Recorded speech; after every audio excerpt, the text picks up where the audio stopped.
Let's talk about a different kind of power. Not the power of money or status or physical strength. I'm talking about a power that's far more fundamental, a power that emanates from within and silently shapes your entire reality.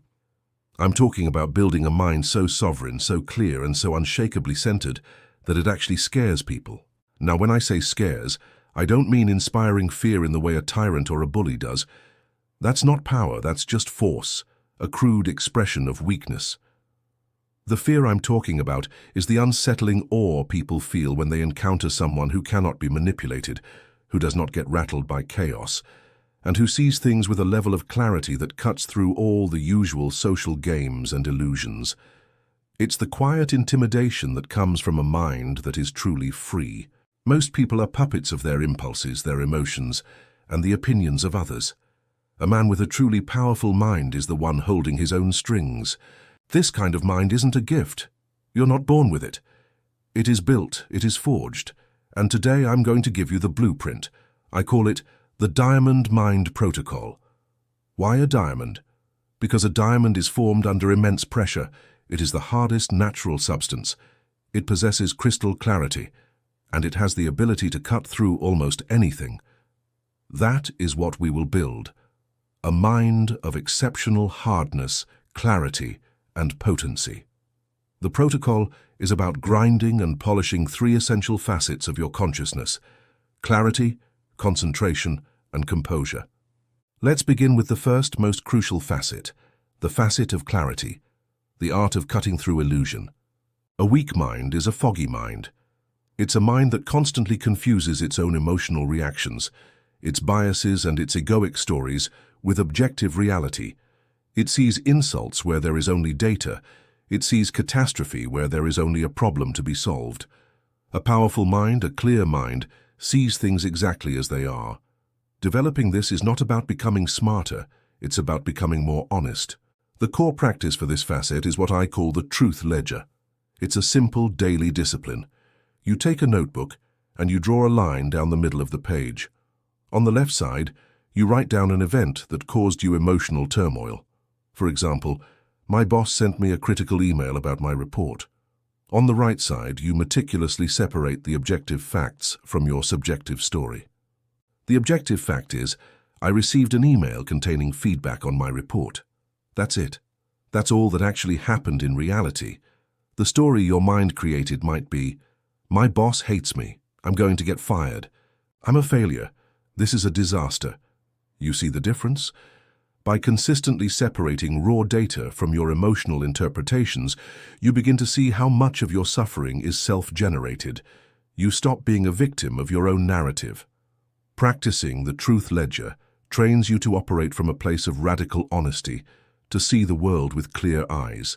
A mind that sees clearly cannot be easily deceived by others or by itself. Next, we forge the facet of concentration, the art of focusing your power. A scattered mind is a weak mind. In our modern world of endless distraction, the ability to direct your focus like a laser beam is a true superpower. Your attention is the currency of your potential. Where you invest it determines the entire trajectory of your life. Most people let their attention be stolen by trivialities, effectively giving away their power for free every single day. Mastering concentration requires training your mind like a muscle. The core practice here is what I call intentional focus blocks. This is more than just avoiding distractions. It's about training for depth. You schedule a block of time. Start with just 25 minutes, the length of a Pomodoro, where you will work on a single cognitively demanding task. During this block, there are no exceptions. Your phone is in another room. All other tabs are closed. No notifications. It is just you and the task. At first, your mind will rebel. It will crave the dopamine hit of a new notification or a quick scroll. Your job is to gently but firmly bring it back again and again.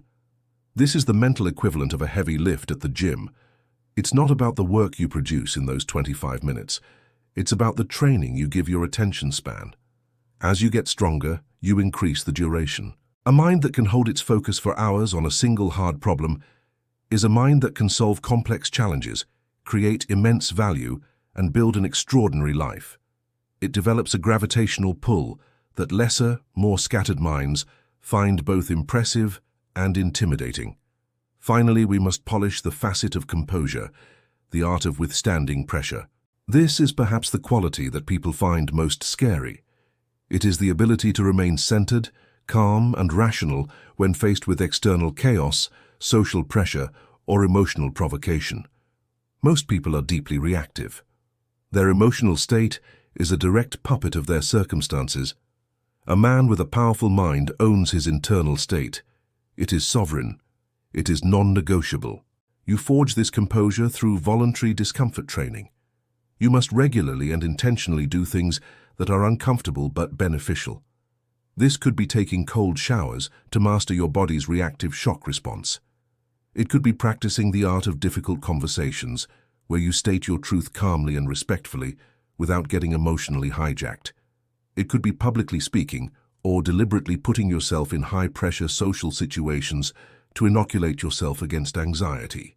By consistently exposing yourself to controlled doses of stress, you expand your window of tolerance. Things that would make others panic, you handle with a calm resolve. When someone tries to provoke you, you don't provide the reactive anger they expect. You meet their chaos with your order. This non-reactivity is deeply unnerving to people who rely on emotional manipulation to navigate the world. They push, and you don't move. They simply don't know what to do with a person whose peace isn't up for negotiation. When you consistently grind these three facets, clarity, concentration, and composure, you begin to operate from a different plane of existence. You see the hidden motivations behind people's words. You anticipate consequences before they happen. You make decisions with a speed and clarity that seems almost precognitive to others. In a meeting, you are the one who remains calm and logical when others are panicking. In a personal conflict, you are the one who does not get drawn into petty emotional games. You develop a presence, a quiet intensity. People feel it. They may not be able to articulate it, but they recognize that you are not operating by the same fragile, reactive rules as everyone else. That is the scare. It is the unnerving presence of a man who is truly sovereign over his own inner world. This is not a path of ease. It is a path of discipline, of radical self-responsibility. It's about understanding that the mind is not something you have, it's something you build. You are the architect, the blacksmith, the diamond cutter. The external world will always be a storm of chaos and unpredictability.